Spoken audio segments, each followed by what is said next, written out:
How well you deal with stress today may have something to do with what happened to you as a baby. At least that's what new research is suggesting. Health reporter Alicia Booth is here now with more on this. Well, you know, the more loving, the better. This study shows you shouldn't listen to people who say you're spoiling your babies. Those lucky babies may be thanking you after they're grown up.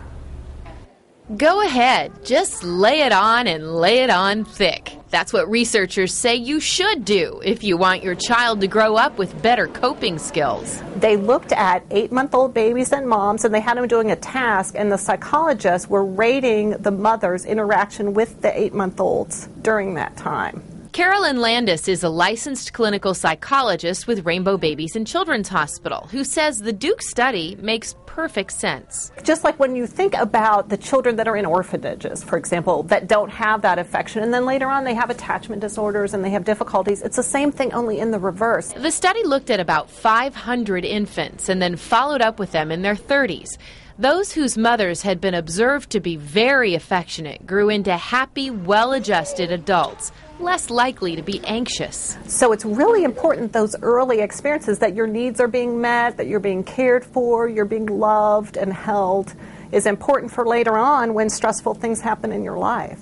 Dr. Landis helps parents get their children to sleep through the night and is careful to point out that the affection should be heaped on during the day, not during sleeping hours. But the take-home message of this study for parents is simple. I think it's just important to really stress to people that it is important to pay attention to your infant's needs. It's important to be very affectionate, and don't listen to people when they say don't spoil your baby.